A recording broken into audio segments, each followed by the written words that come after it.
بالله من الشيطان الرجيم.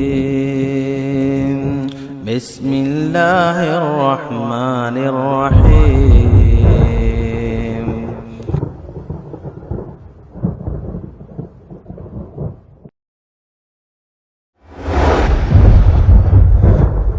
أعوذ بالله من الشيطان الرجيم. بسم الله الرحمن الرحيم. يا صاحبي السجن أما أحدكما فيسقي ربه خمرا وأما الآخر فيصلب فتأكل الطير من رأسه قضي الأمر الذي فيه تستفتيان. السلام علیکم ورحمۃ اللہ وبرکاتہ. بسم اللہ الرحمن الرحیم. الحمد للہ رب العالمین وصلی اللہ علی نبینا محمد وعلی آلہ وصحبہ وسلم تسلیما کثیرا. بسم اللہ الرحمن الرحیم. رب اشرح لی صدری ویسر لی امری واحلل عقدۃ من لسانی یفقهوا قولی. رمضان کا مبارک مہینہ اور اسلام کے 5 ارکان میں سے اللہ عز و جل نے مجھ کو اور آپ کو پھر سے ایک مرتبہ چن لیا. اس رکن یعنی سیام رمضان کے مہینے میں روزہ رکھنے کے لیے خاص رحمت اللہ عز و جل کی ہم تمام پر پھر سے ایک مرتبہ ہوئی. رمضان میں انسان عبادتوں کے قریب اور عبادت میں سب سے افضل عبادت صلاۃ سے قریب. فرائض کے علاوہ انسان ہر دم یہ کوشش کر رہا ہے کہ نوافل صلاح کو بھی اپنی طاقت کے مطابق ادا کرتے رہیں. اس میں ایک نوافل صلاح جو ہم ادا کرتے ہیں رمضان میں وہ یہ تراویح کی جو سو صلاح ہے، یعنی 8 رکعت ادا کرنا پھر وتر ادا کرنا. جتنی صلاح میں اور آپ ادا کر رہے ہیں یہ تمام صلاح جو اسلام کا اصل میں دوسرا رکن ہے. 5 پلر جو اسلام کے اس میں دوسرا رکن صلاح ہے. لیکن یہ بات جان لینا چاہیے کہ صلاح کا ایک پلر اللہ عز و جل نے بنا ہے. یوں تو صلاح کے 14 ارکان ہیں، 14 ارکان میں سے ایک رکن صلاح کا سورۃ الفاتحہ ہے، جس کے بارے میں اللہ کے نبی صلی اللہ علیہ وسلم نے حدیث میں ارشاد فرمایا لا صلاۃ، اس شخص کی صلاح ہرگز نہیں ہوتی جس نے اپنی صلاح میں ام القرآن یعنی سورۃ الفاتحہ کی تلاوت نہیں کی. یہی سورۃ الفاتحہ سے انشاءاللہ پیغام قرآن سیریز کا انشاءاللہ آپ کے سامنے آغاز کیا جاتا ہے. اس پروگرام کا بنیادی مقصد یہ ہے کہ قرآن مجید سورہ فاتحہ اور سورہ بقرہ یعنی لگ بھگ 41 رکوع ہیں، ہر رکوع سے انشاءاللہ ایک بنیادی پیغام لینے کی کوشش کریں گے. سب سے پہلے انشاءاللہ سورۃ الفاتحہ سے آغاز کیا جائے گا، جس میں ہم یہ کوشش کریں گے علامہ شیخ محمد بن صالح العثیمین رحمہ اللہ نے جو شرح جو پیغام سورہ فاتحہ کا ہمارے سامنے رکھا ہے اس سے چند اہم نصیحتیں حاصل کر لیں. جس کا بنیادی مقصد اور اہم مقصد یہ ہے کہ میں اور آپ جو صلاح اسلام کا ایک رکن ہے فرض صلاح، اس صلاح میں جو سورہ فاتحہ پڑھی جاتی ہے چاہے وہ نفل صلاح ہو، فرض صلاح ہو، صلاۃ الجنازہ ہو یا سنت ہو، تمام صلاح میں سورہ فاتحہ اگر نہیں پڑھی جاتی تو صلاح قابل قبول نہیں. لیکن جب میں اور آپ نماز کے اتنا قریب آئے ہیں، سورہ فاتحہ کے اتنے قریب آئے ہیں تو میرے اور آپ کی یہ ذمہ داری ہے کہ سورہ فاتحہ میں چھپا جو پیغام ہے میرے اور آپ کے لیے وہ پیغام حاصل کر لیں. اور جب ہم کہتے ہیں سورہ فاتحہ بار بار پڑھی جاتی ہے تو یہ سورہ فاتحہ سے ہم اللہ عز و جل سے کچھ وعدہ کرتے ہیں، اللہ عز و جل سے کچھ عہد لیتے ہیں. وہ وعدہ جو ہم اللہ عز و جل سے ہر رکعت میں کر رہے ہیں، کم سے کم ایک مرد اور ایک جو 5 وقت کی صلاح روزانہ پڑھنے والا ہے تو 17 رکعتیں تو پڑھتا ہے. 17 رکعتوں میں 17 مرتبہ وہ سورہ فاتحہ کی تلاوت کرتا ہے تو روزانہ دن میں 17 مرتبہ میں اور آپ اللہ عز و جل سے ایک وعدہ کرتے ہیں. وہ وعدہ کیا ہے؟ کچھ مانگتے ہیں. جو ہم مانگ رہے ہیں ہم سمجھ نہیں رہے ہیں کہ آخر اللہ عز و جل سے مانگ کیا رہے ہیں. مانگ تو رہے ہیں اللہ عز و جل سے، لیکن جو مانگا جا رہا ہے اس کی خلاف ورزی بھی نماز کے اندر بھی ہوتی، نماز کے بعد بھی ہوتی. کیا وہ معاملات ہیں؟ انشاءاللہ آج کے پہلے درس میں سورۃ الفاتحہ سے آغاز کرتے ہیں. بسم اللہ الرحمن الرحیم. الحمد للہ رب العالمین. سب سے پہلی آیت سورۃ الفاتحہ کی. شیخ محترم کہتے ہیں کہ بعض علماء کرام یہ کہتے ہیں کہ بسم اللہ الرحمن الرحیم بھی سورۃ الفاتحہ کا حصہ ہے، لیکن شیخ محترم نے کہا کہ تمام علماء کرام کا اس بات پر اجماع ہے کہ سورہ فاتحہ کی صرف 7 آیتیں ہیں، لہٰذا سورۃ الفاتحہ کا حصہ بسم اللہ الرحمن الرحیم نہیں ہے۔ ٹھیک اسی طرح جس طرح قرآن مجید کی 114 سورتوں کا حصہ بسم اللہ الرحمن الرحیم نہیں ہے۔ اس کے لیے کئی دلیل شیخ محترم نے پیش کی، جہاں اللہ کے رسول صلی اللہ علیہ وسلم کی حدیث پیش کرتے ہوئے کہتے کہ آپ صلی اللہ علیہ وسلم جب تکبیر تحریمہ کہتے تو بسم اللہ الرحمن الرحیم جہرن نہیں پڑھتے، زور سے نہیں پڑھتے، اور آپ صلی اللہ علیہ وسلم اپنی قرات کی شروعات جو سلامیں کرتے وہ الحمدللہ رب العالمین سے کرتے۔ اس سے بعد واضح ہوئی کہ بسم اللہ الرحمن الرحیم جو ہے وہ سورۃ الفاتحہ کا حصہ نہیں ہے۔ آغاز کی عادت سب سے پہلی آیت الحمدللہ رب العالمین، سب سے پہلی بنیادی بات میں اور آپ اپنی فرض سلام نوافل میں، صلاۃ الجنازہ میں، تراویح میں، کوئی بھی سلام ہے، جب یہ آیت پڑھتے ہیں تو سب سے پہلے وعدہ ہم اللہ عز و جل سے کرتے ہیں، یہ عہد اللہ عز و جل سے کرتے ہیں، جس عہد اور وعدے کو مجھ کو اور آپ کو سمجھنا ہے۔ الحمد، تمام قسم کی تعریف، پریزز صرف اللہ وحدہ لا شریک کے لیے ہے، اس کے سوا کسی اور سے نہیں۔ عام طور پہ شیخ محترم نے کہا کہ دنیا میں ہم کسی شخص کی کسی احسان اگر ہم پر ہو چکا تو اس کی تعریف بیان کرتے ہیں کہ آپ کی جو سو شکریہ ہم ادا کرتے ہیں کہ بھائی آپ نے ایسے وقت میں ہمارا ساتھ دیا، آپ کی جو سو تعریف ہے بھائی کہ آپ نے اتنی عمدگی سے اس کام کو انجام دیا، چاہے گھر بنانے کے معاملے میں یا گھر میں اگر بیوی اچھا سالن بناتی تو اس کی تعریف ہوتی ہے۔ لیکن شیخ محترم نے کہا جب میں اور آپ صلاح میں کھڑے ہو کر الحمدللہ کہتے ہیں تو یہ حمد و ثنا، یہ تعریف ویسی نہیں ہو سکتی جیسے عام انسانوں کی ہوتی ہے۔ اس حمد و ثنا کی بنیادی دو شرطیں ہیں۔ اول شرط یہ ہے کہ مکمل محبت کے ساتھ اللہ عز و جل کی تعریف بیان کیا جائے اور مکمل تعظیم کے ساتھ اللہ عز و جل کی تعریف بیان کی جائے، کہ ایسی تعریف، ایسے حمد و ثنا جو اللہ عز و جل کے سوا کسی اور کے لیے لائق و زیبا ہو ہی نہیں سکتی۔ دنیا میں کسی شخص کی تعریف کرنا ایک طرف ہے اور اللہ وحدہ لا شریک کے لیے جو کائنات کا رب ہے، جو ہر مخلوق کا خالق ہے، اس کی حمد و ثنا کرنے کا مزاج کچھ اور ہی نہ چاہیے، جس کی بنیادی شرط یہ ہو کہ مکمل محبت کے ساتھ کہ اللہ عز و جل میں تیری ایسی حمد بیان کر رہا ہوں کہ تیرے سوا کسی اور کی ہم ایسی بیان کرنا لائق و زیبا ہو ہی نہیں سکتا، تیرے لیے تمام تعریف اور حمد و ثنا ہے۔ پھر شیخ محترم نے کہا یہ حمد و ثنا جو انسان بیان کرتا ہے یہ دو قسم کی حمد و ثنا ہونی چاہیے، یعنی جب میں اور آپ کہتے ہیں الحمدللہ رب العالمین کہ تمام تعریفیں اللہ عز و جل کے لیے ہے، تو سب سے پہلے میری نیت میں، میرے ذہن میں، میرے گمان میں یہ بات ہونی چاہیے کہ میں ان تمام تر نعمتوں کو یاد کر کے اللہ کی حمد و ثنا یاد کروں جو نعمتیں اللہ عز و جل نے مجھے بن مانگے عطا کرتی ہے۔ تو سب سے پہلی نعمت اللہ عز و جل نے جو ہمارے مانگے دے دی وہ یہ کہ ہمیں مسلمان ماں کے پیٹ سے جو سو پیدا کر دیا، ہمیں مسلمان گھرانوں میں پیدا کر دیا، ہمیں اللہ عز و جل نے ایسے گھروں میں پیدا نہیں کیا جو کسی مندروں کے گھنٹے مارنے والے ہوں یا کسی چرچ میں جا کے اپنے گھٹنے ٹیکنے والے ہوں یا کسی قبروں کے سامنے اپنے ماتھے کو ٹیکنے والے ہوں۔ جب میں اور آپ کہیں گے الحمدللہ رب العالمین، ان تمام تر نعمتوں کو یاد کریں گے، چاہے وہ پیسے کی شکل میں ہو، صحت کی شکل میں ہو، لباس کی شکل میں ہو، گفتگو کے انداز کی شکل میں ہو، آپ کی انڈرسٹینڈنگ کی شکل میں ہو، آپ کے علم کی شکل میں ہو، آپ کی دولت کی شکل میں ہو، آپ کے رزق میں فراوانی کی شکل میں ہو، آپ کے کشادہ گھر کی شکل میں ہو، تمام تر نعمتوں کو یاد کرتے ہوئے ساری محبت کے ساتھ کہ بھلے بھائی باہر سے پیسہ بھیجا ہوں گے گھر بنا ہوگا، بھلے بہن نے پیسہ دیا آتا ہوگا گھر بنا ہوگا، لیکن تعریف کے لائق صرف اور صرف اللہ عز و جل جب میں کہوں الحمدللہ رب العالمین ساری محبت کے ساتھ کہ اللہ عزل یہ انتظامات کرنے والا تیری ذات کے سوا کوئی نہیں، یہ نعمتیں جو ہم نہیں مانگے تو نے عطا کر دیا، اس کے لیے صرف حمد و ثنا تیری ہے، بس تیری ہے۔ اولا جب الحمدللہ ہم کہیں گے میرے اور آپ کا مزاج یہی ہونا چاہیے کہ تمام تعریف اللہ عز و جل کے لیے ہے جس نے ہم کو نعمت عطا کری جو بن مانگے دیا۔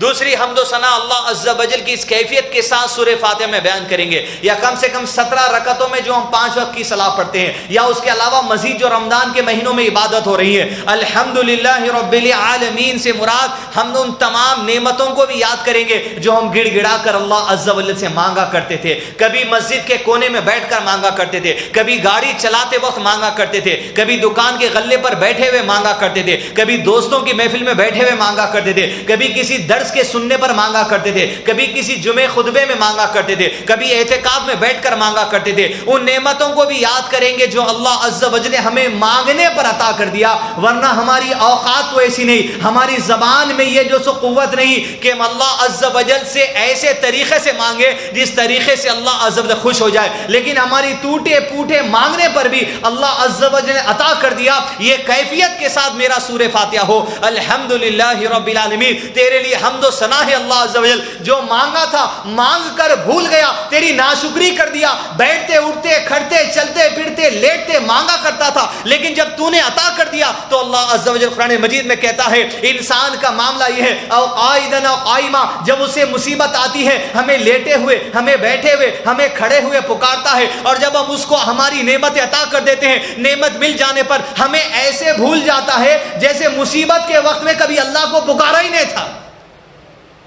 ان نعمتوں کو بھی یاد کرتے ہوئے کہیں گے الحمدللہ رب العالمین، کہ تمام تعریفیں اللہ عز و جل کے لیے ہے جس نے ہم کو وہ نعمت عطا کر دی جو مانگا گیا، جو نہیں مانگا گیا۔ تیسری بات شیخ محترم کہتے ہیں نعمتوں کو یاد کرنا، اس لیے کہ اللہ کے نبی صلی اللہ علیہ وسلم کی سنت ہے، اور آپ صلی اللہ علیہ وسلم ہمیشہ دعا کرتے اور نصیحت کرتے ہیں حدیث میں الحمدللہ الذی بنعمتی تتم الصالحات، کہ تمام تعریفیں اللہ عز و جل کے ہیں کہ جس کی ہدایت کی بدولت ہم نیک اعمال کرتے ہیں۔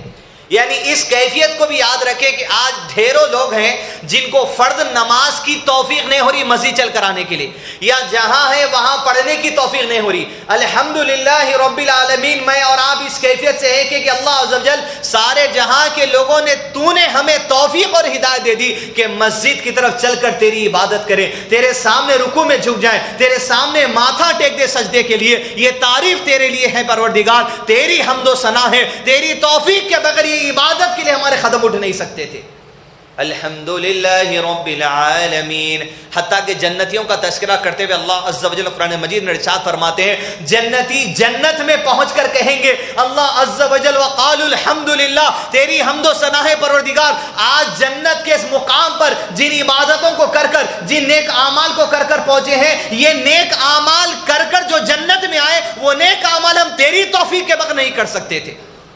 الحمدللہ رب العالمین۔ تیسری بات شیخ محترم نے کہی آدمی کو مصیبتوں کو بھی یاد کر لینا چاہیے جب وہ الحمدللہ کہتا ہے۔ وہ اس اعتبار سے اپنی مصیبتوں کو یاد کرے گا کہ اللہ کے نبی صلی اللہ علیہ وسلم نے ایسی تعلیم اپنی امت کو دی کہ آج ہو سکتا آپ کے سینے میں کچھ خواہشات ہیں یہ ہو جائے، چاہے گھر ملنے کا ہو یا اولاد ہونے کا ہو یا کاروبار لگ گیا لیکن کاروبار میں برکت ہونے کا ہو، منافع اور ہونے کا ہو، گاڑی ہونے کا ہو، اولاد ہونے کا ہو، اولاد کا اچھا مستقبل ہونے کا ہو۔ کئی خواہشیں ہمارے سینے میں ہو سکتی ہیں لیکن جو ابھی تکمیل نہیں ہوئی، ان خواہشات کو بھی ہم ذہن میں رکھیں گے جس کو لے کے ہم پریشان ہوتے ہیں آخر یہ خواہش کب تکمیل ہوگی، میری زندگی کی بنیادی ضرورت کب تکمیل ہوگی۔ ان ضروریات کو بھی ذہن میں رکھتے ہوئے، ان خواہشات کو بھی ذہن میں رکھتے ہوئے، جو حلال خواہش ہے ان کو بھی رکھتے ہوئے، جو شاید ہماری حد سے کچھ زیادہ ہے ان کو بھی ذہن میں رکھتے ہوئے، کچھ ایسی مصیبتیں جن سے آپ چاہتے ہیں کہ اللہ ان سے نجات دے دے پروردگار، ایسی مصیبتوں کو بھی ذہن میں رکھ کر ہم کہیں گے الحمدللہ رب العالمین۔ کس اعتبار سے؟ اس اعتبار سے کہیں گے شیخ محترم نے اللہ کے نبی صلی اللہ علیہ وسلم کی اس حدیث کو پیش کیا جہاں آپ صلی اللہ علیہ وسلم جس بھی حال میں ہوتے کھجور کھاتے۔ میں عائشہ رضی اللہ عنہا کہتی 2 مہینوں میں ہم 3 نئے چاند دیکھ لیتے، 2 مہینوں میں 3 نئے چاند ہم دیکھ لیتے، لیکن ہمیں 2 چیزوں کے سوا کوئی اور چیز کھانے کو میسر نہیں ہوتی۔ اور وہ پوچھتی ہیں کیا میسر ہوتی؟ کہا کھجور اور پانی پر ہم گزارا کر لیا کرتے تھے، لیکن اس کے باوجود کہتے سلام الحمدللہ رب العالمین۔ تو اللہ کے نبی صلی اللہ علیہ وسلم نے یہ تعلیم دی کہ امتی یہ پڑھے الحمدللہ علی کل حال، جس حال میں بھی میرے رب نے مجھے زندہ رکھا ہے اس کے لیے میرے حب کی حمد و ثنا باقی ہے۔ بس الحمدللہ رب العالمین۔ سینے میں خواہشہ ہوگی، تراویح کی صلاح پڑھ کر ہم بیٹھیں 8 رکعت میں 8 مرتبہ تو بھی ہم سورہ فاتحہ پڑھیں، لیکن کیفیت ہونی چاہیے تھی پروردگار ان خواہشات کو لے کے جو آپ کے سامنے تراویح کی نماز میں گڑ گڑا رہے ہیں، وطر کی نماز میں گڑ گڑاتے ہیں، وہ خواہش بھی تکمیل نہیں ہے پروردگار، کب تکمیل ہونے والی ہمیں پتہ بھی نہیں ہے۔ مصیبتوں کو دل میں لیے ہوئے، غموں کو دل میں لیے ہوئے، صدموں کو دل میں لیے ہوئے، مایوسی کو دل میں لیے ہوئے تیرے سامنے ندا لگاتے پروردگار الحمدللہ رب العالمین، الحمدللہ علی کل حال پروردگار۔ آج سے سورہ فاتحہ جب پڑھیں گے ہر مصیبت پہ مایوسی ظاہر نہیں کریں گے، ہر مصیبت پہ غم ظاہر نہیں کریں گے, ہر غم اور صدمے کو لے کر ہمارے الحمدللہ پہ یہ ہوگا پروردگار الحمدللہ علی کل حال, جس حال میں بھی آج تو نے رکھا ہے, کھانے کو کھانا میسر نہیں ہے, لوگ گھر پہ افطاری لا کر دیتے ہیں, اس پہ ہمارا گزارا چلتا ہے, لیکن الحمدللہ علی کل حال میرے سورہ فاتحہ کا پیغام ہے میرے اللہ, میں یہ عہد تیرے سامنے کرتا ہوں, میں یہ وعدہ تیرے سامنے کرتا ہوں, چاہے جیسی مصیبت زندگی میں آ جائے میں مایوسی نہیں کروں گا اللہ, میری الحمدللہ رب العالمین اس اعتبار سے ہوگا الحمدللہ علی کل حال, تیرے لیے تعریف و حمد و ثنا ہے کہ جس حال میں بھی تو نے مجھ کو زندہ رکھا. حمد بیان کروں, نعمتیں یاد کرتے ہوئے جو مل گئی, نعمتیں یاد کرتے ہوئے جو مانگنے پر دیا گیا, مصیبتوں کو یاد رکھتے ہوئے جو بھی پوری نہیں ٹلی, خواہشات کو یاد کرتے ہوئے جو ابھی پوری نہیں ہوئی, الحمدللہ رب العالمین. کم سے کم اتنا تو کیفیت کے ساتھ سورہ فاتحہ کی پہلی آیت پڑھنا, کم سے کم اتنی کیفیت کے ساتھ, تو اتنی تو بیسک بنیادی کیفیت میرے آپ کی ہونا چاہیے الحمدللہ رب العالمین پڑھتے وقت. الرحمن الرحیم, الرحمن اللہ عز و جل کی صفت, الرحیم اللہ عز و جل کی صفت. الرحمن کے معنی شیخ محترم نے بیان کیے, رحمان یعنی انتہا وسیع رحمت والا. دنیا میں ہم لوگوں کے بھی لفظ استعمال کر سکتے کہ بھائی آپ ذرا ہم پر رحم کریے, قرضہ دیے, تھوڑا رحم کریے, مہلت دیجیے, یا کسی کو بول سکتے جو تنگی کر رہا مالک ہے آپ کا کہ بھائی ہم پر تھوڑا رحم کرو, ہم روزے کی حالت میں آپ ہمارے لیے کشادی کریے. لیکن اللہ عز و جل جو الرحمن اس کی جو صفت ہے معنی یہ ہے انتہا وسیع رحمت والا. اور قرآن مجید میں اللہ عز و جل نے کہا کہ تم اگر اللہ کی نعمتوں کا شمار کرنا چاہو, اس کی رحمتوں کو گننا اگر چاہو, تو تم کبھی شمار کر ہی نہیں سکتے اللہ کی رحمتوں کو, اس کی نعمتوں کو گن سکتے نہیں. میری زبان کا ہلنا, اس سے الفاظ بن کر کچھ چلے جانا اور آپ کی کانوں میں سمجھنے بات آ جانا. کوئی بہرا بھی ہو سکتا جو سمجھ نہیں سکتا, کوئی گنگا بھی ہو سکتا جو بول نہیں سکتا. اللہ نے ہمیں بولنے اور سننے اور سمجھنے اور سمجھ کر عمل کرنے کی صلاحیت دی. الرحمن یہ اس کی وسیع رحمت ہے ہماری زندگی میں, جس کو ہم 4 گن چکے, لیکن ایسا ہی آپ گنتے جائیں گے ہرگز شمار نہیں کر سکتے.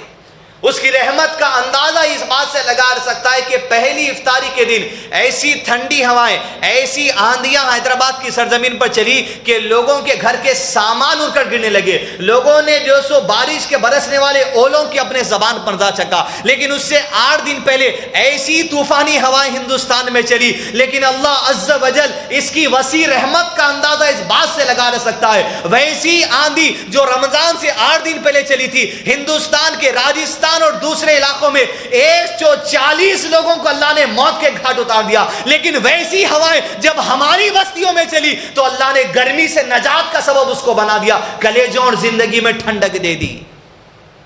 الرحمن اس کی صفت انتہائی وسیع رحمت اللہ عز و جل کی ہے. الرحیم, الرحیم کے معنی شیخ محترم نے کہا ایسا رحم کرنے والا کہ اپنے بندوں میں سے جس پر چاہتا ہے چن کر رحم کر دیتا ہے. وہی آندھیوں کے ذریعے 140 کو ہلاک کر دیا اور ہم کو چن لیا اس ہواؤں کے ذریعے رحمت اور ٹھنڈی ہوائیں بھیجنے کے لیے.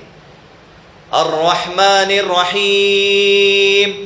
لوگ نماز کے لیے چلتے نہیں آتے, لوگوں کو روزے کی توفیق نہیں ہو رہی, لوگ بہانے بازی لے رہے ہیں, لوگ اپنے مال میں مگن ہیں. تیرے امیل مال مست, تیرے غریب حال مست. غریب اپنی غربت کا بہانہ لے کے روزے نہیں رکھتا, امیر اپنی مصروفیت کا بہانہ لے کے روزے نہیں رکھتا. غریب اپنی غربت کا بہانہ لے کے نماز اور مساجد اور دین سے دور ہے, امیر اپنی مصروفیت کا بہانہ لے کے نماز اور دین سے جو سو دور ہے. لیکن اللہ عز و جل نے مجھ کو اور آپ کو چن لیا.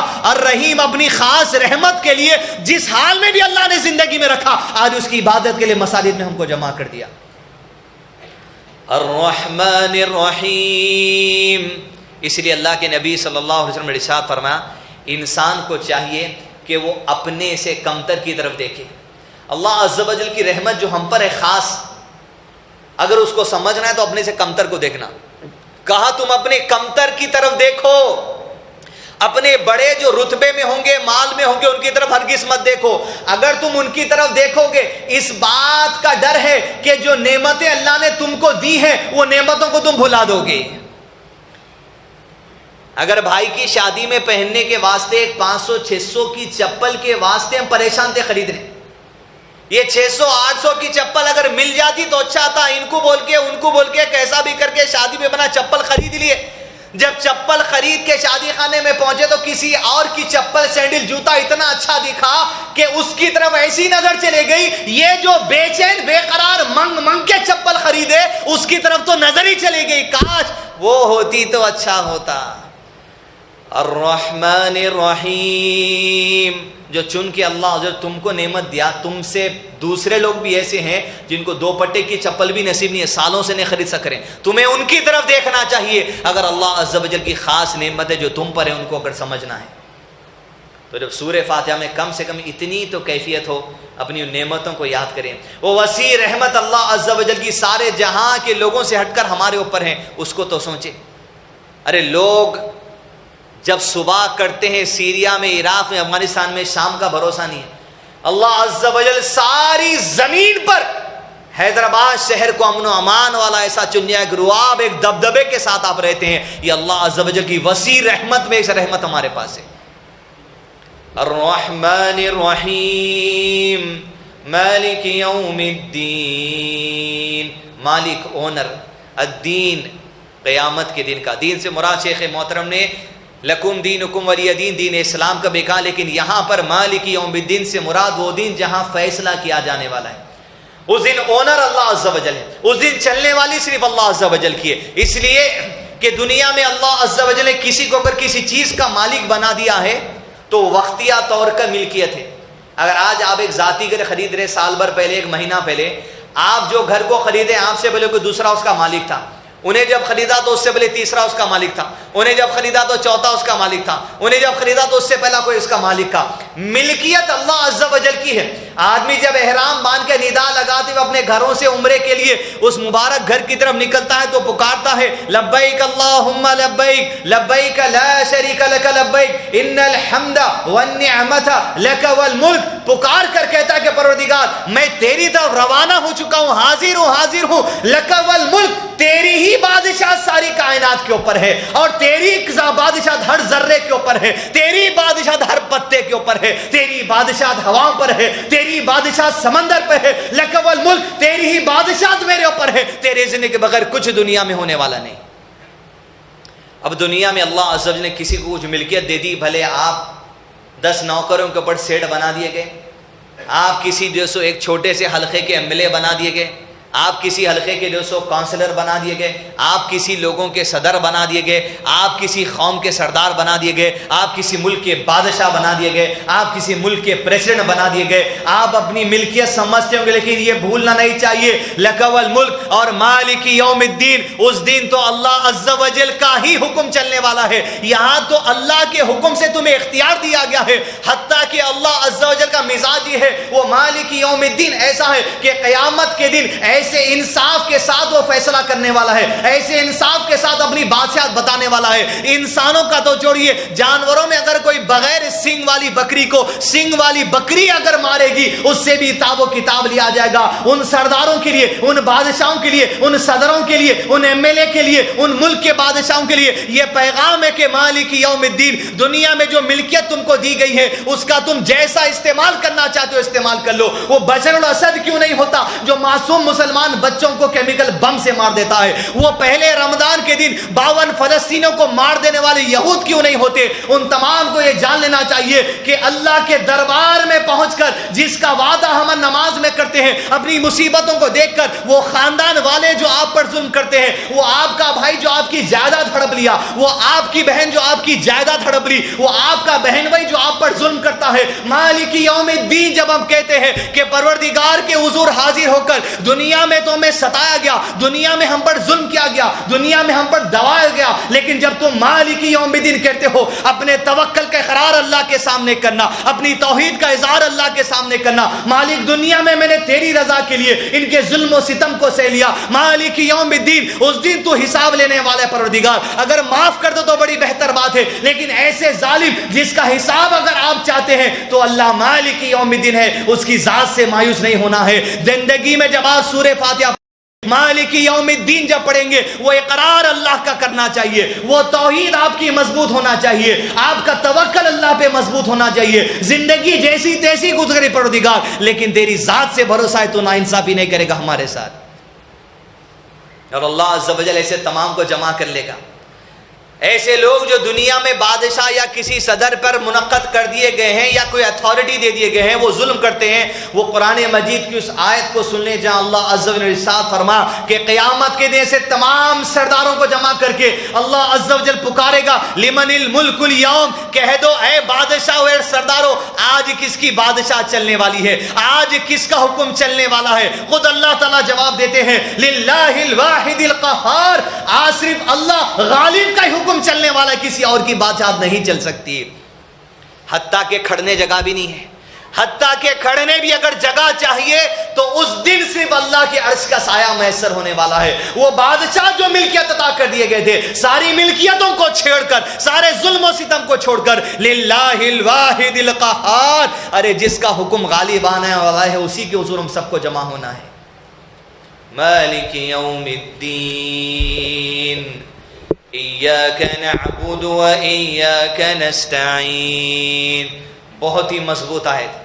اللہ کے رسول صلی اللہ علیہ وسلم نے ارشاد فرمایا بندہ جب اپنی صلاح میں سورہ فاتحہ پڑھتا ہے تو اللہ عز و جل نے بندے کی صلاح کو دو حصوں میں بانٹ دیا. پہلا حصہ صلاح کا یہ ہے الحمدللہ رب العالمین الرحمن الرحیم مالک یوم الدین، جس میں اللہ عز و جل کی حمد و ثنا ہے. پھر اللہ کے نبی صلی اللہ علیہ وسلم کہتے ہیں جب بندہ یہاں آتا ہے ایاک نعبد و ایاک نستعین، تو اللہ عز و جل کہتا ہے یہ میرے اور میرے بندہ جو اب آگے کی آیتوں میں دعا مانگنے والا ہے، یہ میرے اور میرے بندے کے درمیان نصف نصف ہے، آدھا آدھا پہنچ چکا ہے. اب یہاں سے جو میرا بندہ مانگتا جائے گا میں اس کو بس عطا کرتا چلا جاؤں گا. بس یہ صلاح کا پہلا حصہ ختم ہوا. ایاک نعبد و ایاک نستعین، بڑی اہم آیت. ایاک نعبد، اے اللہ عز و جل ہم عبادت کرتے ہیں صرف تیری. تو شیخ محترم نے کہا توحید کا اعلان آدمی کرتا ہے، اس لیے کہ توحید میں دو چیزیں بنیادی، ایک نگیشن کرنا اس بات کا کہ ہم اللہ تیرے سوا کسی اور کی عبادت کرتے ہی نہیں اسی لیے تیری عبادت کر رہے ہیں. ایک نیگیشن بھی ہوگا، ایفرمیشن بھی ہوگا، یعنی پہلے انکار کریں گے ساری طاقتوں کا، پھر اقرار کریں گے ایک طاقت کا. پہلے کلمہ شہادت بھی آدمی پڑھتا تو یہ کہتا ہے لا الہ، سب کا انکار ہے. کوئی تعویذ نہیں، کوئی گنڈے نہیں، کوئی پلیتے نہیں، کوئی لیمبو نہیں، کوئی مرچی نہیں، کوئی بھلاوا نہیں، کوئی توغرا نہیں، کوئی ڈوری نہیں، کوئی بوبل کی کانٹی نہیں، کوئی گھوڑے کی نال نہیں، کوئی توغرا نہیں، کوئی قبر نہیں. لا الہ الا اللہ. پھر میں اقرار کر چاہوں ہوں میرے اللہ میں کسی کی عبادت نہیں کرتا میرے رب الا اللہ، مگر تیری عبادت کرتا ہوں. ایاک نعبد، ایاک نعبد میں کہا اللہ عز و جل ہم تیری عبادت کرتے. تو شیخ محترم نے کہا یہ جو عبادت ہے یہ اللہ عز و جل کی توفیق کے سوا انسان کر ہی نہیں سکتا، کر ہی نہیں سکتا. اس لیے آیت کے اگلے حصے میں جو مانگا گیا وَإِيَّاكَ نَسْتَعِينَ، اور میری مدد بھی میں مانگتا ہوں اللہ تجھ سے. ایاک نعبد و ایاک نستعین، ہم تیری ہی عبادت کرتے ہیں، تجھی سے مدد مانگتے ہیں. تو شیخ محترم نے کہا سب سے پہلے آدمی جو اللہ سے مدد مانگ رہا ہے وہ عبادت کے معاملے میں مانگ رہا ہے کہ اللہ تیرے سوا عبادت کرنا ممکن ہی نہیں تیری ہدایت کے بغیر، اس لیے میں تجھ سے مانگتا ہوں وایاک نستعین، میری مدد مانگتا ہوں میرے اللہ کہ تو میری عبادت کے معاملے میری مدد کر، کہ غافل نہ ہو جاؤں دوسروں کی طرح، کہ نماز میں کھڑا ہو کر کے دوسری طرف میری دھن نہ چلے جائے، میں سبحان رب الاعلیٰ پڑھوں لیکن میری توجہ تیری ذات کی طرف نہ ہو. ایاک نستعین میں مدد مانگتا ہوں اللہ جو پڑھ رہا ہوں اس میں میری توجہ قائم رکھنا، جو عبادت میں کھڑا ہوں اس میں خشوع قائم رکھنا، جو عبادت کر رہا ہوں اس کو قائم رکھنا کہ اللہ آج پڑھ دوں کل چھوڑ دوں، ایسا نہیں ہو سکتا.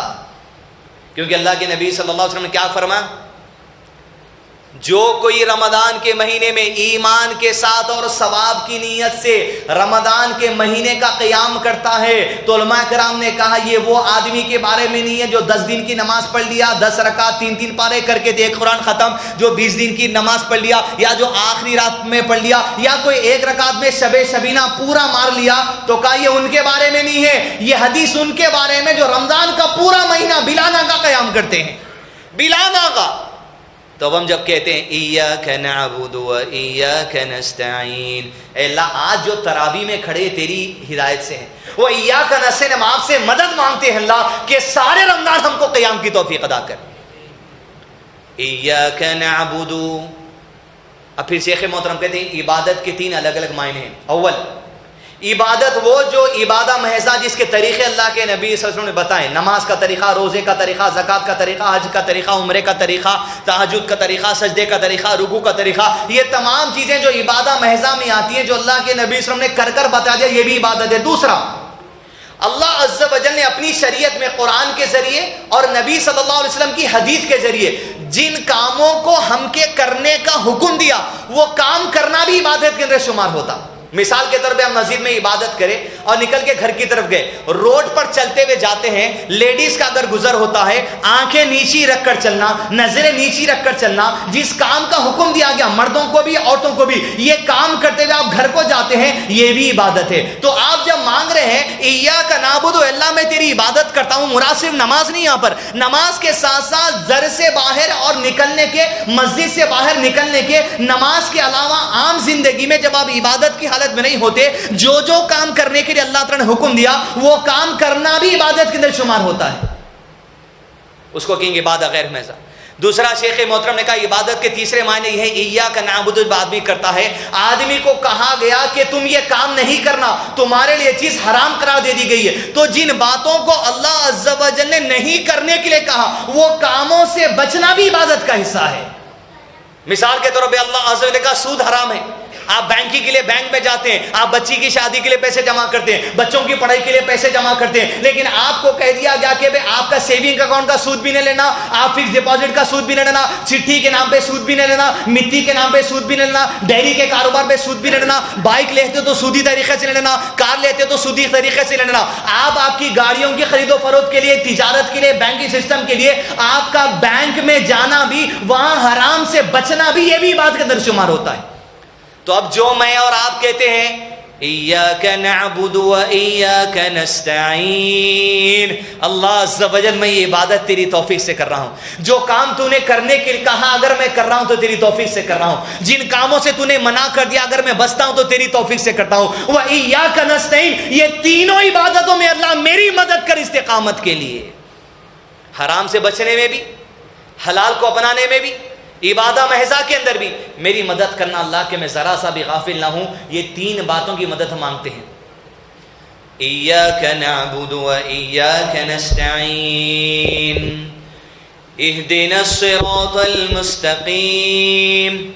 اہدنا، اے اللہ عز و جل ہم آپ سے گائیڈنس مانگتے ہیں، ہم آپ سے رہنمائی مانگتے ہیں. تو شیخ محترم نے کہا اہدنا میں 2 قسم کی ہدایت ہے.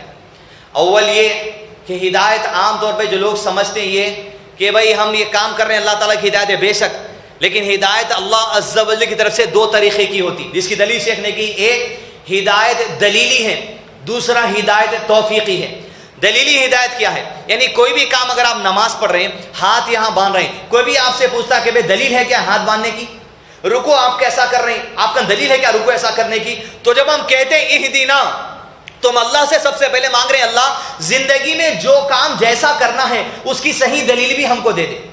رمضان کا مہینہ ہدایت دلیلی یہی مہینہ ہے. قرآن مجید میں اللہ عز و جل نے کہا شہر رمضان الذی انزل فیہ القرآن ھدی للناس. رمضان وہ مہینہ جس میں قرآن نازل کیا جو ہدایت ہے ساری انسانیت کے لیے. تو قرآن ہدایت دلیلی ہے. دلیل کے طور پہ جو ہدایت انسانیت کو ہونا تھا اللہ عز و جل نے کانسٹیٹیوشن واضح طور پہ دے دیا. اور شیخ محترم نے کہا دوسری قسم کی جو ہدایت ہم مانگتے ہیں وہ ہدایت توفیقی ہے، یعنی دلیل کو سمجھ کے عمل کرنے کی ہدایت ہے. دلیل آگے قرآن مجید. قرآن مجید نے کہا کہ اقیم الصلاۃ، اپنی مرضی تو ہم صلاح قائم نہیں کر سکتے. اقیم الصلاۃ، تو صلاح کس کے طریقے پر قائم کریں گے؟ محمد رسول اللہ صلی اللہ علیہ وسلم کے طریقے پر قائم کریں گے. تو گویا ہدایت دلیلی قرآن مجید ہے، ہدایت توفیقی جو اللہ کے نبی صلی اللہ علیہ وسلم کا عمل ہے ویسا عمل کرنے کی توفیق ہونا یہ ہدایت توفیقی ہے. مثال کے طور پہ ایک سوال آپ سے ہے، خالی جواب دے دیجئے تو معلوم ہو جاتا ہدایت دلیل و ہدایت توفیق کیسا ہے. مردوں کے لیے پینٹ، لنگی، توپ، پیجامہ ٹخنوں سے نیچے رہنا اوپر رہنا، ہدایت دلیلی تو واضح ہے. ذرا اگر اٹھ کے دیکھے تو ہدایت توفیقی کا معاملہ بھی معلوم ہو جاتا. دلیل واضح ہے مگر توفیق کی طرف نہیں جا رہے. کیوں؟ سمود قوم کا تذکرہ کرتے ہوئے اللہ عز و جل کہتے ہیں قرآن مجید میں جس کے بارے میں اللہ عز و جل نے ارشاد فرمایا وَأَمَّا ثَمُودُ فَهَدَيْنَاهُمْ فَاسْتَحَبُّوا الْعَمَى عَلَى الْهُدَى. سمود قوم کی طرف جب ان کے نبی بھیجے گئے تو ہم نے سمود کی طرف ہدایت دے دی، کتاب دے دی، پیغام دے دیا. آپ کو بھی پیغام آ گیا، ابھی بولے، دلیل ہمارے پاس ہے، ٹخنے کے اوپر رہنا. لیکن اللہ تعالیٰ کہتے ہیں سمود کا معاملہ یہ تھا، ہدایت آنے کے بعد اندھے بن کے ہدایت کو سمجھتے گئے. واہ، ہدایت دلیلی تو سب کو معلوم ہے بھائی. عورتوں سے پوچھا جائے گا کہ آنکھوں کے اوپر کے بال بنانا نہیں بنانا، دلیلی معلوم ہے. توفیق سب معلوم ہے. مزہ اللہ تعالیٰ توفیق دیے تو عمل کر لیں گے نہیں. وہ حدیث کیا بھول گئے جہاں اللہ کے نبی صلی اللہ علیہ وسلم نے کہا تم اللہ کی طرف 1 قدم جاتے ہو تو 10 قدم آتا ہے، تم چل کر جاتے تو دوڑتے ہوئے آتا ہے. ہدایت کے لیے آگے بڑھنا پڑتا، توفیق طلب کرنا پڑتا. ابراہیم علیہ السلام اپنے بیٹے کو لٹا کر ماتھے کے بل لٹا دیے. چوری چلانے والے تھے، چوری چلانے کے بعد کاٹنے والے تھے. آسمان سے فرشتہ کے دمبا لا دیا، کاٹنے کی توفیق ہوئی. اس کے بعد پھر کعبۃ اللہ بنائے، وہاں جا کے دعا کر رہے ہیں. کیا دعا کر رہے ہیں؟ اقیم الصلاۃ، اللہ ہمیں نماز کے طریقے بتا، تیرا عبادت گزار بندہ بنا، تیری اطاعت کی توفیق ادا کر. مزید باپ بیٹے کو کاٹنے تیار ہو گیا، بیٹا اللہ کے لیے باپ کے ہاتھوں کٹنے تیار ہو گیا. اس کے بعد کعبۃ اللہ بنانے کا تو وہاں پھر دعا کرے اللہ ذرا مزید ہدایت کی ضرورت ہے. ہدایت کے لیے بڑھنا پڑتا. دلیل معلوم ہے، آپ عمل نہیں کر رہے. وجہ کیا ہے؟ سمود کا جیسا مزاج ہے، اندھے بنے ہوئے ہیں. چلتا بھائی ہوں گا وہ بعد میں سو بات کرو، دوسری بات بولو مت صاحب، ٹاپک چھوڑو، دوسری بات کرو، واہ واہ آگے بڑھیے. اہدنا الصراط المستقیم. سمود قوم کو یاد کرتے رہیے. ہدایت آئی تو اندھے بن کے تھے تو اللہ نے کہا نیست و نابود کر دی گئی قوم. ہدایت آنے کے بعد اندھے بنے تو نیست و نابود ہو گئے. کتنے مسلمان پریشانی ہے، یہی اندھے بن کی وجہ ہے. سب ہے مگر اندھے بنے ہوئے. سب کو معلوم دہیج حرام ہے، مگر بیٹے کی شادی کا معاملہ آ گیا تو چھپ کے چھپا کے فیریسوں کو ٹک کر کے بھیج دیتے ہیں. اس کو بولتے ہیں اندھاپن. سب کو معلوم ہے جیسو نہیں دینا ہے دہیج. بیٹی کی شادی آ گئی تو نہیں، یہ بھی جائز ہے بھائی. حرام کیا ہے بھائی؟ تحفہ دے رہا ہوں بھائی، فلاں دے رہا ہوں بھائی، یہ کر رہا ہوں بھائی، وہ کر رہا ہوں بھائی، کرتے رہے بھائی. جب دلیل آ گئی اللہ کی کتاب، دلیل آ گئی اللہ کے نبی صلی اللہ علیہ وسلم، اندھے بن کے زندگی گزاریں گے اگر تو قرآن مجید میں اللہ عز و جل نے کہا وہ لوگ جب قبروں سے اٹھائے جائیں گے تو اندھے اٹھائے جائیں گے. وہ کہیں گے اللہ دنیا میں تو دیکھنے والے تھے، آج جھنڈا کیوں اٹھایا؟ پروردگار کہے گا اللہ عز و جل اس قیامت کے دن ٹھیک اسی طرح جب ہماری آیتیں تمہارے سامنے آ گئی تو تم اندھے بن گئے تھے، آج ہم نے بھی تمہیں بھلا دیا. اہدنا الصراط المستقیم. ہدایت خالی انہیں میں تو سوب کر رہا ہوں بھائی، اللہ تعالیٰ ہدایت نہیں دے رہا، ایسا نہیں ہوتا. ہدایت دلیل کے لیے دلیل سیکھنا بھی پڑتا، قرآن کھولنا بھی پڑتا، حدیث پڑھنا بھی پڑتا، علماء کے ساتھ بیٹھنا بھی پڑتا، اس کے بعد توفیق کے لیے آگے بڑھنا بھی پڑتا. سو گھر بیٹھے نہیں ہوتا. اہدنا الصراط المستقیم. اہدنا کے 2 معنی بتائے، پھر شیخ نے صراط راستے کے 2 معنی بتائے. اب جب مانگ رہے اللہ تعالیٰ ہدایت دلیل بھی دے دے، ہدایت توفیق بھی دے دے، تو شیخ نے کہا جب آدمی صراط راستے پر آتا ہے، یہ کوئی راستہ نہیں ہے روڈ، ہائی وے روڈ. شیخ نے کہا صراط سے مراد وہاں 2 چیزیں. اول صراط سے مراد سیدھا علم ہے سب سے پہلے، کیونکہ جب تک علم نہیں آ سکتا تب تک عمل نہیں ہو سکتا. کتنے لوگ ہیں اپن ایسا ہاتھ رکھ کے نماز پڑھ رہے ہیں، پوری مسجد ایسی نماز پڑھ رہی، لیکن کبھی آپ حدیث پڑھے؟ ایسا پڑھے؟ مل صاحب کو دیکھ لیے، بادو والوں کو دیکھ لیے. میرا دوست اہل حدیث مسجد میں لا پکوڑا کا بداوت دیا، میں پکوڑا بن گیا، اس کو دیکھ کے کر رہا ہوں، میں پیسے ملا رہا ہوں. آج تک آپ حدیث پڑھے نہیں. کئی ہیں لوگ پڑھے نہیں حدیث، اور ایسا بات کرتے جیسا پڑھ کے نہیں بھائی یہ حدیث ضعیف ہے، یہ حدیث صحیح ہے، نہیں معلوم آپ کو رفیدن کا. آپ پڑھے نہیں کبھی، خالی دیکھ کے ان کو سن کے نہیں ہو سکتا. اہدنا الصراط المستقیم. جب سورہ فاتحہ میں مانگوں صراط میرے اللہ، وہ علم عطا کر میرے اللہ جس پہ تیری ہدایت ہے میرے اللہ، وہ علم عطا کر. اس کو بیٹھ کے سننا پڑتا، سمجھنا پڑتا، حاصل کرنا پڑتا. پھر شیخ محترم نے کہا صراط میں دوسری چیز ہے عمل، کیونکہ ہدایت دلیلی اور ہدایت توفیق کا معاملہ ہے. قرآن مجید کی آیت ہے سورہ یونس کی، قل بفضل اللہ وبرحمتہ فبذلک فلیفرحوا هو خیر مما یجمعون. لوگوں کو اس بات پر خوش ہو جانا چاہیے جو رحمت اللہ کی ان کے پاس آئی ہے اس پر خوش ہونا چاہیے. یہ رحمت ان تمام چیزوں سے بہتر ہے جن کو لوگ دنیا میں جمع کر رہے ہیں. یہاں رحمت سے مراد قرآن مجید ہے. کیا ہے رحمت سے مراد؟ ہدایت دلیلی. بعض ہدایت دلی توفیقی کو ایسا معاملہ بنا لیے یہاں رحمت سے مراد اللہ کے نبی صلی اللہ علیہ وسلم ہے بولتے, اور وہ آیت پیش کرتے وما ارسلناک الا رحمت للعالمین, اور یہ بولتے یہ آیت میلاد کا جشن منانے کے بارے میں, جو رحمت مل گئی خوشی منانا. تو جب ہم کہتے اہدنا الصراط المستقیم, اللہ صحیح علم بھی دے دے. سورہ یونس کی آیت کا مطلب کیا ہے, تیرا منشا کیا ہے, تو نے اللہ کے نبی سمجھا, وہ منشا سکھا, اور ویسا ہی عمل عطا کرنا جو اللہ کے نبی صلی اللہ علیہ وسلم نے کیا. ویسا نہیں جو دنیا توفیق کے نام پہ کر لے رہی. نہیں, اہدنا الصراط المستقیم. صراط میں علم بھی ہے, صراط میں عمل بھی ہے. علم کس کا؟ مستقیم.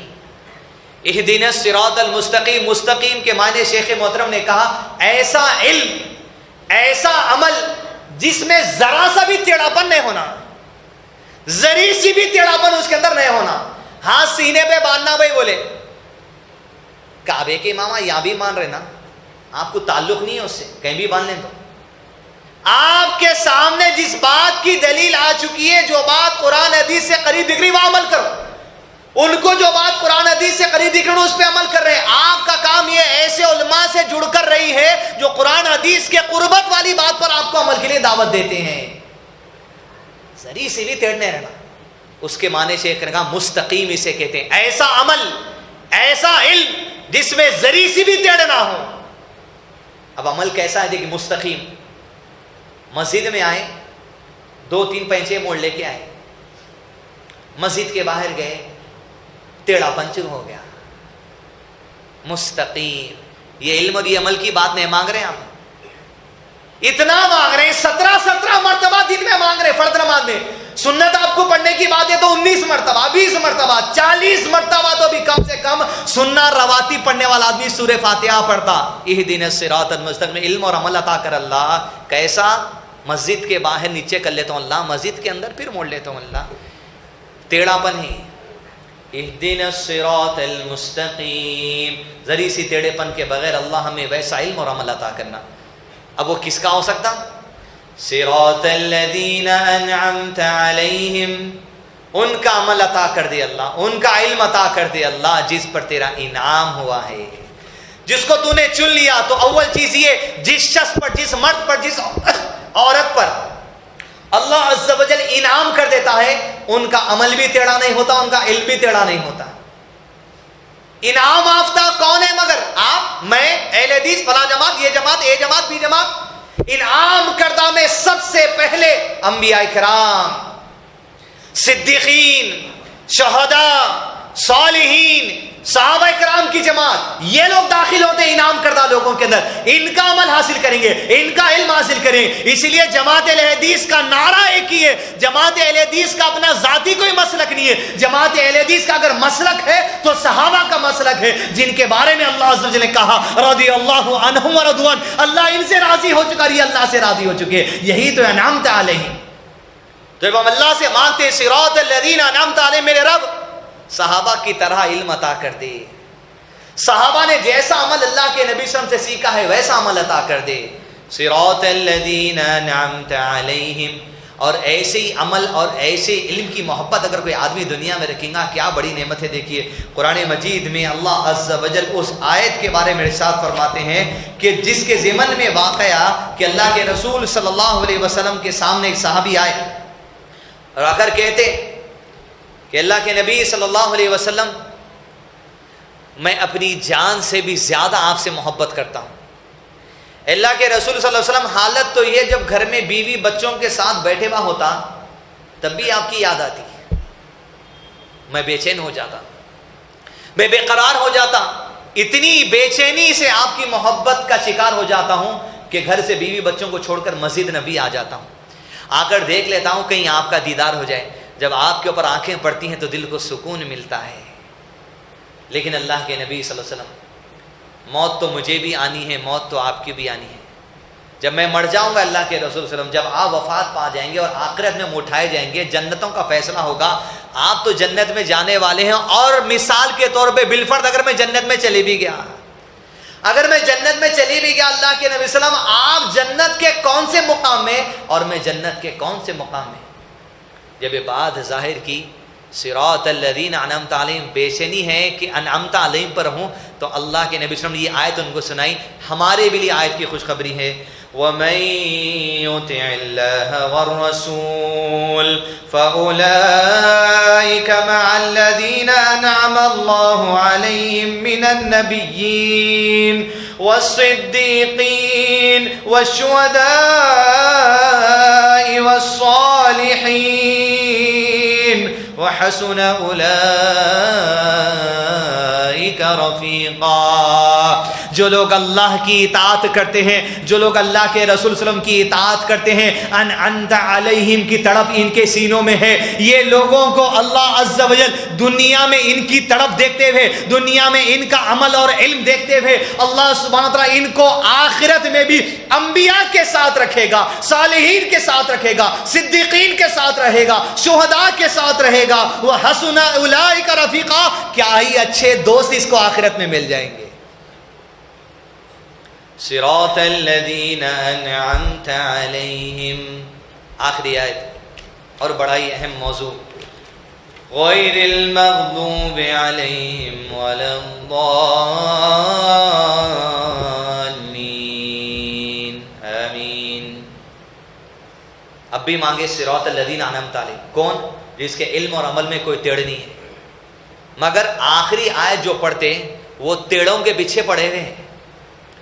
غیر المغضوب علیہم ولا الضالین, میرے اللہ ان کا نہیں راستہ میرے رب. میں ندا لگاتا ہوں اللہ, 40 مرتبہ دن میں سورہ فاتحہ پڑھ رہا ہوں, میرے اللہ ان کا راستہ نہیں. کس کا؟ جن پر تیرا غضب ہوا. تو شیخ محترم نے کہا غضب ہونے والی سب سے پہلے یہود کی جماعت ہے. اور شیخ نے کہا یہود کے علاوہ ہر وہ آدمی دنیا میں غضب شدہ ہے جو اللہ کا دین جان لینے کے بعد, حق آ جانے کے بعد اندھا پن کرتا, انہیں بھی غضب والا ہے. اس لیے کہ سورہ کوثر کی تفسیر میں شیخ نے کہا ان شانئک هو الابتر, وہ بھی اللہ کے نبی صلی اللہ علیہ وسلم کا دشمن ہے جو اللہ کے نبی صلی اللہ علیہ وسلم کی لائی ہوئی دین کی کوئی چھوٹی بات سے نفرت کرتا ہے. شریعت کی کوئی ادنا سی بات سے نفرت کرنا آدمی کو کافر بنا دیتا ہے, لیکن نفرت نہیں کرتا, اس کے دل میں مشکل دکھتی ہے تو آدمی کے سینے میں منافقت آ گئی. بھلے آدمی 5 وقت کی نماز پڑھتا ہوگا, لیکن نماز کی فرضیت سے اس کے دل میں نفرت ہے تو نہیں کافر ہے, نماز پڑھتے ہوئے کافر ہے. لیکن آدمی 5 وقت کی نماز پڑھتا, نفرت نہیں کرتا, مشکل دکھ رہا. یہ سیریل کے بعد پڑھیں گے, یہ واٹس ایپ کی چیٹنگ کے بعد پڑھیں گے, یہ ایک اوور ہو جانے کے بعد پڑھیں گے, تو کہا اس کے اندر منافقت آ گئی. نماز مشکل دکھ رہی اس کو دوسرے چیزوں کے مقابلے میں. مغضوبی, حق آ جانے کے بعد اس نے حق کا انکار کیا, اللہ ایسے لوگوں کے راستے بھی ہم کو مت چلا. ولا الضالین سے مراد نصارہ ہے جو راستے سے بھٹک گئے. شیخ محترم نے کہا اس میں وہ نصارہ, وہ کرسچنز, وہ عیسائی ہیں جو اللہ کے نبی صلی اللہ علیہ وسلم نبی بنائے جانے سے پہلے کے عیسائی ہیں. کیونکہ جب اللہ کے نبی صلی اللہ علیہ وسلم نبی بنا دیے گئے تو یہود جیسا اللہ کے نبی صلی اللہ علیہ وسلم کی رسالت کا انکار کیے, ویسے ہی کرسچنز بھی رسالت کا انکار کیے. لہٰذا اب یہود و نصارہ دونوں بھی مغضوبی کے اندر آ گئے, غضب شدہ قوموں کے اندر آ گئے.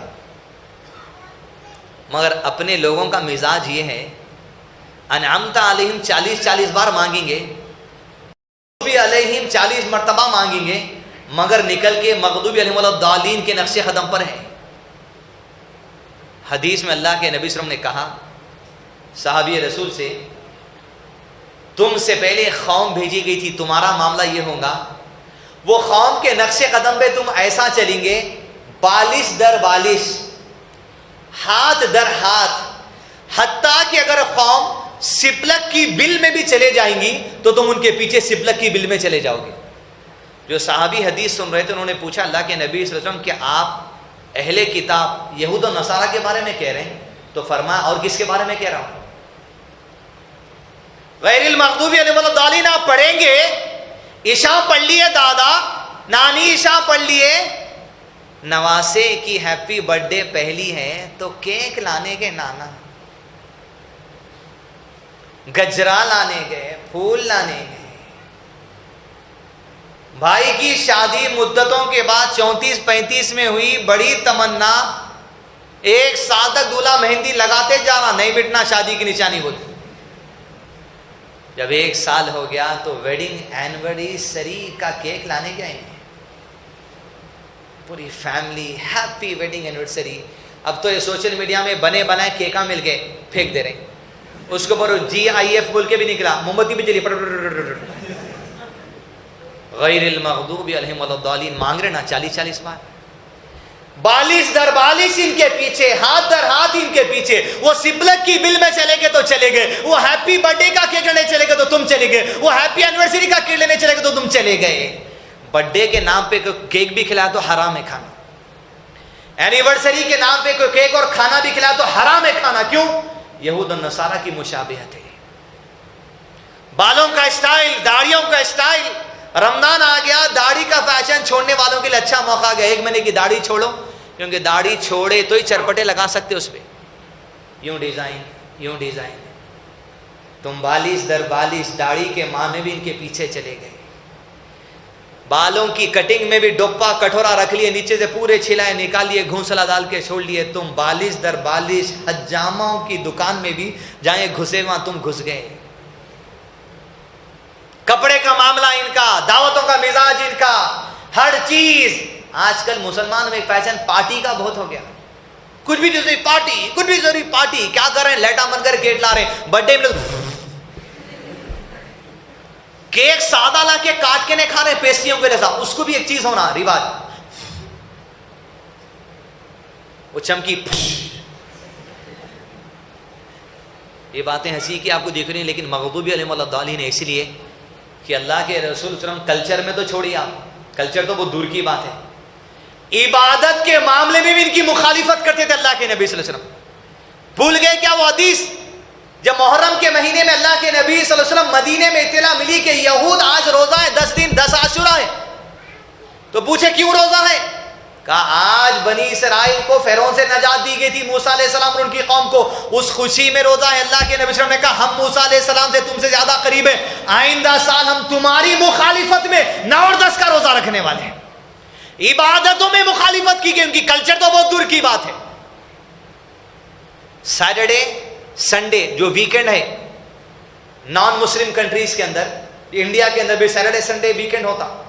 سیٹرڈے سب یہود کا عید کا دن ہے، سنڈے کرسچنز کے عید کا دن ہے، پورے عیسائیاں سنڈے کے دن چرچوں کو جاتے، پورے یہود کا دن سیٹرڈے ہے، مچھلی پکڑنا یہ دن کہا گیا تھا ان کو۔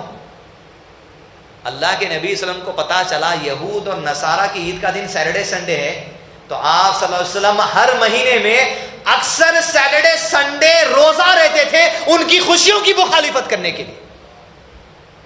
اگر افسوس کی بات تو یہ ہے جب 31 دسمبر آ رہی، اپنے گنجان مسلم بستیوں میں مسلم بیکری والے ہیپی نیو ایئر لکھ کے دے رہے ہیں، آپ کو اللہ کا بیٹا پیدا ہونا مبارک ہو، کھاؤ۔